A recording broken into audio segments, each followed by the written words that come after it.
დაგიბრუნდით ძვირფასო რადიო მსმენელებო, ჩვენ ისევ ერთად ვართ, ისევ ცხრილი, ისევ ოთხშაბათი და არტისტული ოთხშაბათი სალომე ბაკურაძესთან ერთად და ჩემი მშვენიერი სტუმარი, უძლიერესი ხმის პატრონი, ნამდვილად განსაკუთრებული გოგო და ჩემი დიდი სიმპათია და საუკეთესო სურვილები მასთათია ყობალაძე, ჩემი დღევანდელი სტუმარი და ჩვენ ბათუმში ვიმყოფებით რესტორან გვევში, რომელმაც გვიგვასპინძლა და აქედან წერთ გადაცემას.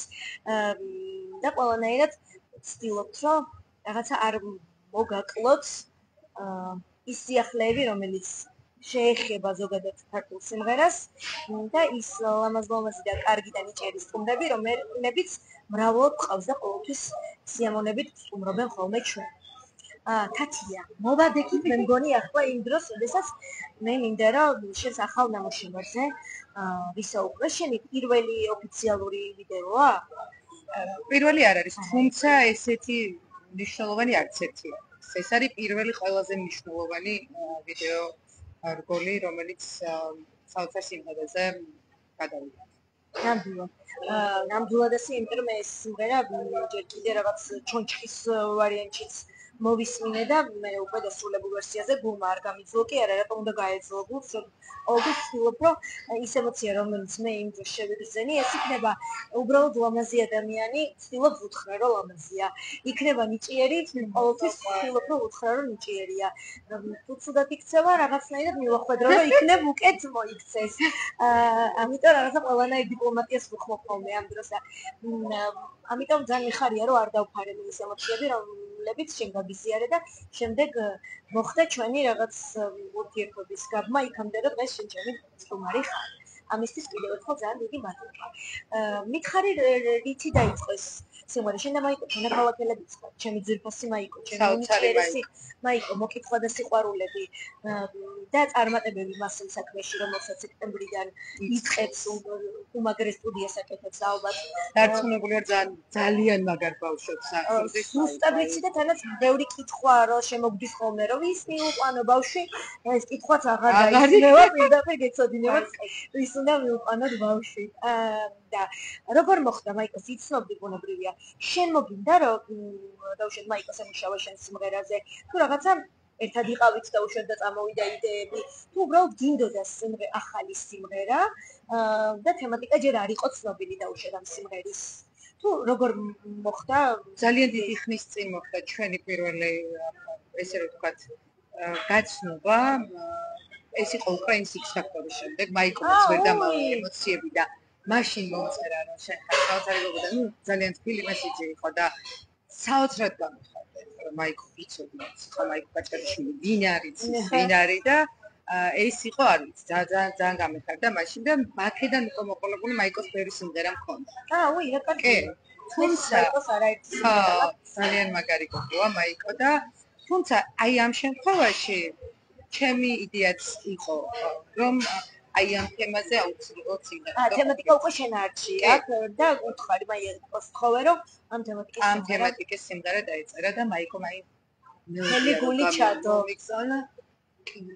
აი მივხვდი რომ ეს ზუსტად ის არის რაც უნდა იყოს და მართლა ეგრეა, ანუ ეგრე მგონია ხოლმე არც სუბიექტურია შეიძლება, მაგრამ ეს სიმღერა ზუსტად ის არის რაც აი მომენტში მე მქონდა გულში, აი მელოდია ზუსტად ასახავს ძალიან იხდება და მე მგონია ზოგადად ძალიან დიდი პრობლემას ვერ დავუძახებ, მაგრამ ბანაკლისია მელოდიის მსოფლიოში. და ამიტომ მგონია რომ ეს მელოდიური სიმღერები ძალიან ხდება გულზე და სულ მელოდიას ვეძებ სიმღერაში და ამიტომ სიმღერაში მელოდია რა ვიცი მოცემულობა უნდა იყოს და არა საძებარი გონია, მაგრამ ამ ტექნოლოგიების და რაღაც სხვა ჟანრების დიდი რაოდენობით შემოსვლამ განაპირობა ის, რომ ყოველ შემთხვევაში ჩვენ მომღერლებს მელოდია გვიხმობს ისევ და გვხვდება გულში. რა გგონია, რომ ამ სიმღერასთან დაკავშირებით ვიდეორგოლს ისევ დაუბრუნდებით ბუნებრივია, მაგრამ რადგან ახლა რაღაც პროფესიული კითხვა მინდა კითხო, რა გგონია, რომ აი რა არის თავარი რაც უნდა კონდეს მოხდებას, ანუ ხმენა რომ უნდა კონდეს და ხმა. ხო, ეგ ბანალურია და ყველა ვიცი. მაგრამ აი რა თვისებებია კიდე, რა უნდა აკეთოს მომღერალმა, ან რა ეპატიება, რა არ ეპატიება. შენი მოდელი ასე ვთქვათ იმის, რომ ადამიანის სცენაზე იქნეს და შენთვის საინტერესო იყოს ესა თუ ის შეფრთხილებული. რა უნდა გააჩნდეს მას? ანუ ჩემთვის მგონია რომ მომღერალი სცენაზე ვინც უნდა რომ იდგეს აუცილებლად უნდა იყოს ძლიერი ფსიქოლოგიურად უნდა იყოს იმდენად ძლიერი რომ შეძლოს მან ყველა საფეხურზე თავისი ნიჭიერების ჩვენება ისე რომ არ მოხდეს რაღაცა ან ბულინგის მსხვერპლი არ იყოს ან რაც ჩვენს ამ ეპოქაში ძალიან არის და შესაბამისად მგონია აი მიკროფონსაც მოგიწევ. ხო, მგონია რომ სიძლიერე ეს არის ნომერ პირველი. აი თუ ხარ ადამიანი ძლიერი და არ უნდა იყო მატერიალისტი.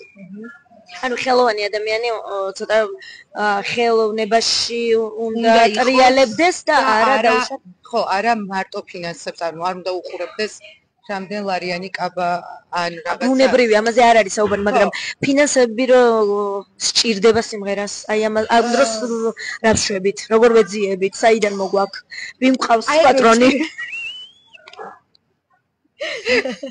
აი ეგ რო ჭირდება და მე რო არ მქონდა, აი ჩემ მაგალითად ვეთქვე.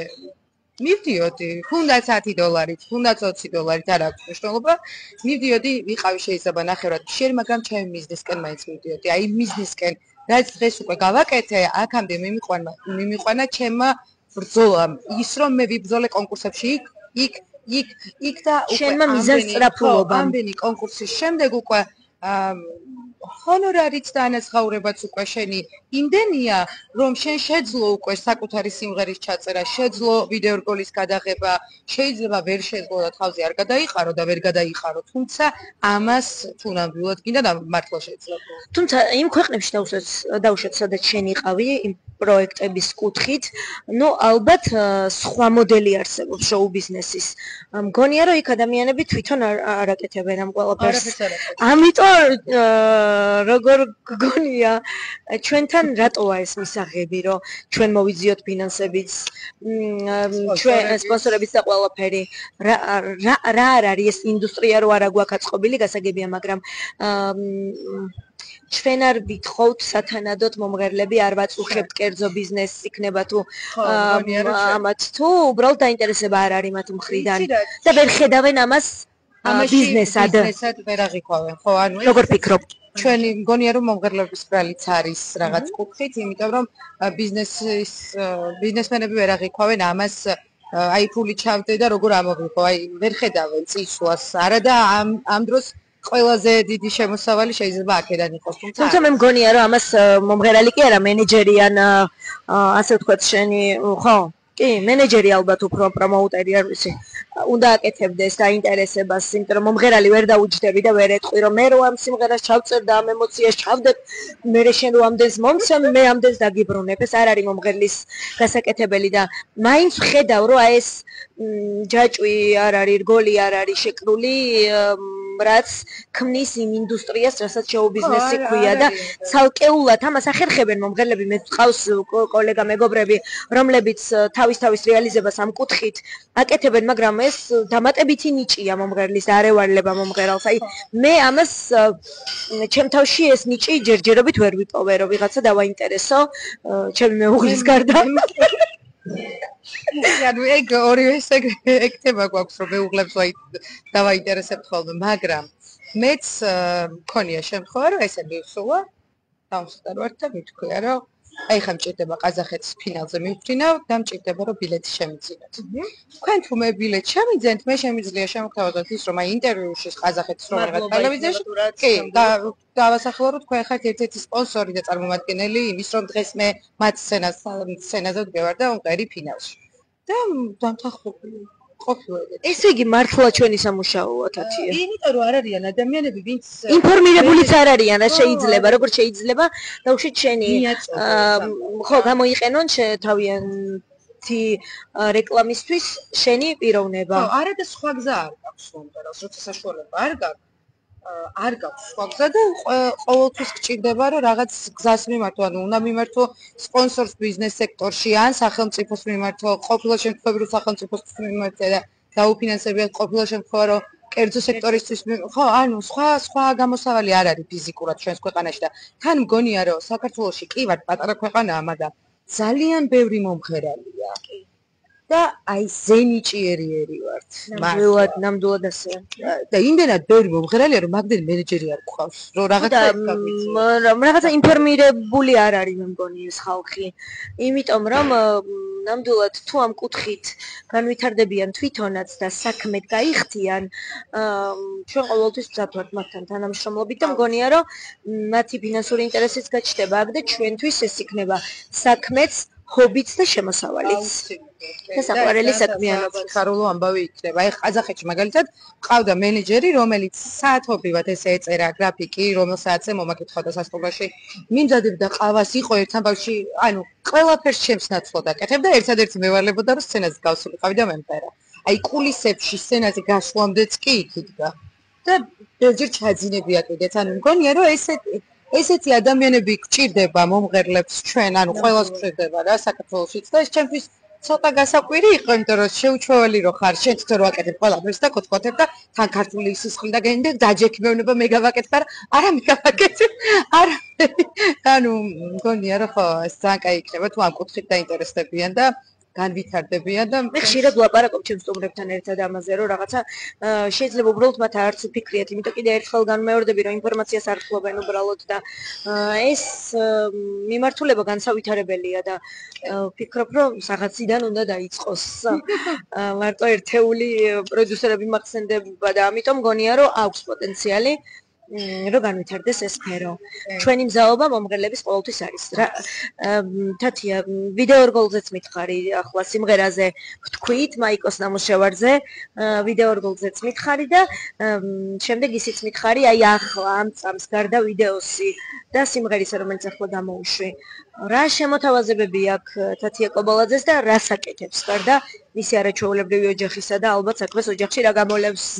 მაგრამ აი პროფესიულად სადმღერი რა შემოთავაზებები გაქვს და თუ არ გაქვს, რატო არ გაქვს?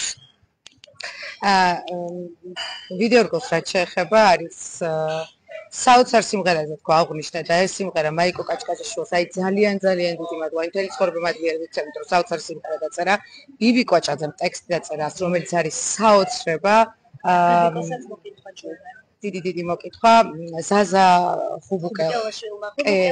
ხუბუკელა დიდი სიყვარულით მიკითხავდა ძალიან დიდი მადლობა იმისთვის რამდენი შრომაც ჩადო რომ არანჟირებაც ის ყოფილიყო რაც უნდა ყოფილიყო და ჩაწერის შემდეგაც და ვიდეო რგოლზე მინდია მალაყვაძეს ყველა ადამიანს ქეთის აირონას აი ყველას ვინც მონაწილეობს ვიდეო რგოლში ყველა არის რეალური პროფესიით არც ერთი მსახიობი არ არის ექთანი არის ნამდვილად ექთანი ექიმი არის ნამდვილად ექიმი ნამდვილად კომპიუტერულ ტომოგრაფიას მიღებენ ყველაფერი არის ნამდვილი და ყველა ის ადამიანი ქეთიც და ალიონაც არიან რეალურად მართლა ალიონას ჰქონდა ონკოპაციენტი იყო დაამარცხა ძალიან მაგარი გოგოა ქეთი ახლა აბრძოლას გადის ერთხელ უკვე დაამარცხა და ახლა მეორე ციკლის და ზუსტად ვიცი რომ ამასაც ესე გაისწორეს ძალიან მარტივად და აი ეს რეალური ადამიანები ვართ ამ ვიდეო რგოლში და ალბათ ამიტომ უფრო დიდი ემოცია მოდის ამ ვიდეოს როცა უყურებ ან ძალიან დიდი ემოცია ჩემთანაც კი ძალიან დიდი ემოცია თვითონ და ძალიან დიდი მადლობა ხალხო ყველას აბსოლუტურად ვინც მიიღეთ ამ საოცარ ვიდეო რგოლში მონაწილეობა და